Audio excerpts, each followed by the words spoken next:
सूर्याष्टकम्। ॐ श्रीगणेशाय नमः। साम्ब उवाच आदिदेवं नमस्तुभ्यं प्रसीद मम भास्कर। दिवाकर नमस्तुभ्यं प्रभाकर नमोऽस्तुते। सप्तश्चारथमारूढं प्रचण्डं कश्यपात्मजं श्वेतपद्मधरं देवं तं सूर्यं प्रणमाम्यहं। लोहितं रथमारूढं सर्वलोकपितामहं महापापहरं देवं तं सूर्यं प्रणमाम्यहं। त्रैगुण्यं च महासूरं ब्रह्मा विष्णुमहेश्वरं महापापहरं देवं तं सूर्यं प्रणमाम्यहं। बृहतं तेजपुञ्जश्च वायुमाकाशमेव च प्रभुं च सर्वलोकानां तं सूर्यं प्रणमाम्यहं।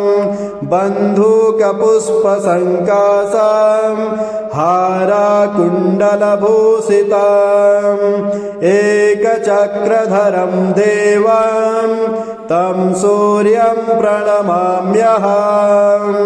तं सूर्यं जगत्कर्तारं महातेजः प्रदीपनं महापापहरं देवं तं सूर्यं प्रणमाम्यहं। तं सूर्यं जगतां नाथ ज्ञानविज्ञानमोक्षदं महापापहरं देवं तं सूर्यं प्रणमाम्यहं।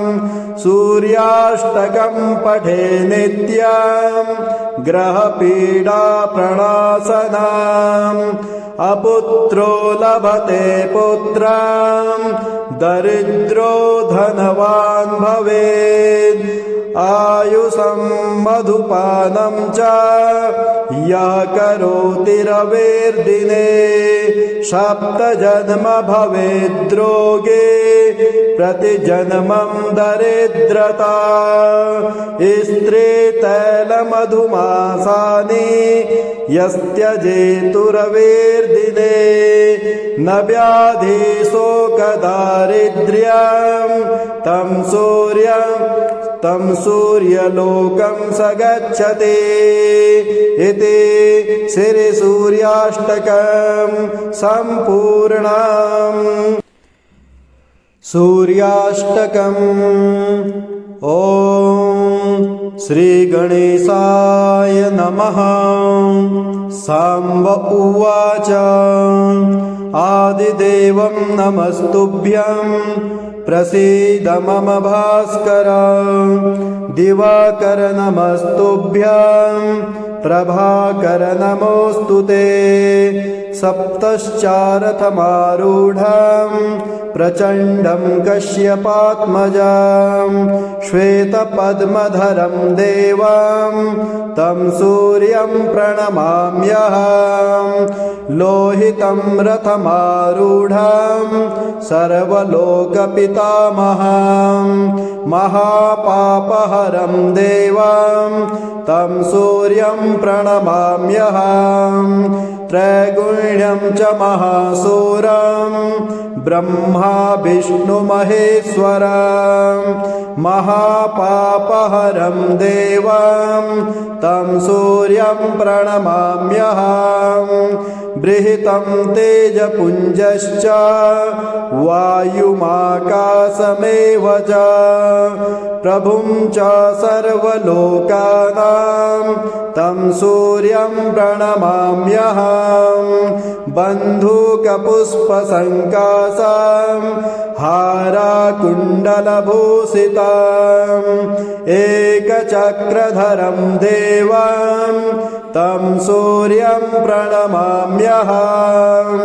तं सूर्यं जगत्कर्तारं महातेजः प्रदीपदं महापापहरं देवं तं सूर्यं प्रणमाम्यहम् तं सूर्यं जगतां नाथ ज्ञानविज्ञानमोक्षदां महापापहरं देवं तं सूर्यं प्रणमाम्यहम् सूर्याष्टकं पठे नित्यं ग्रहपीडा प्रणाशनम् अपुत्रो लभते पुत्रं दरिद्रो धनवान् भवेत् आयुषं मधुपानं च यः करोति रविर्दिने सप्तजन्म भवेद्रोगे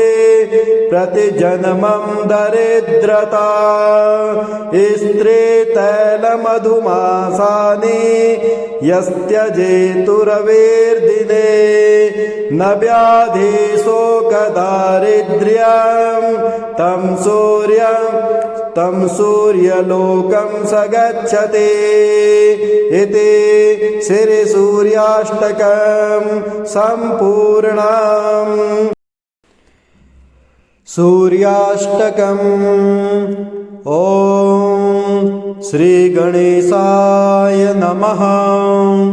साम्ब उवाच आदिदेवं नमस्तुभ्यं प्रसीद मम भास्कर दिवाकर नमस्तुभ्यं प्रभाकर नमोऽस्तु ते सप्तश्चारथमारूढं प्रचण्डं कश्यपात्मजं श्वेतपद्मधरं देवं तं सूर्यं प्रणमाम्यहम् लोहितं रथमारूढं सर्वलोकपितामहं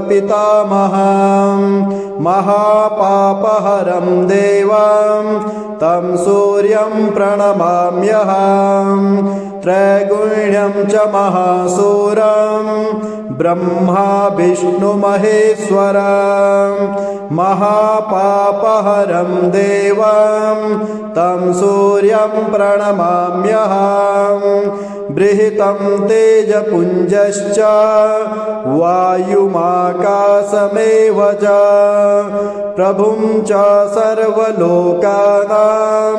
तं सूर्यं प्रणमाम्यहम् बन्धूकपुष्पसङ्काशं हाराकुण्डलभूषितम् एकचक्रधरं देवं तं सूर्यं प्रणमाम्यहम् तं सूर्यं जगत्कर्तारं महातेजः प्रदीपदं महापापहरं देवं तं सूर्यं प्रणमाम्यहम् तं सूर्यं जगतां नाथ ज्ञानविज्ञानमोक्षदां महापापहरं देवं तं सूर्यं प्रणमाम्यहम् सूर्याष्टकं पठे नित्यं ग्रहपीडा प्रणाशनम् अपुत्रो लभते पुत्रं दरिद्रो धनवान् भवेत् आयुषं मधुपानं च यः करोति रविर्दिने सप्तजन्म भवेद्रोगे प्रतिजन्मं दरिद्रता स्त्रीतैलमधुमासानि यस्त्यजेतु रविर्दिने न व्याधि शोकदारिद्र्यं तं सूर्यलोकं स गच्छति इति।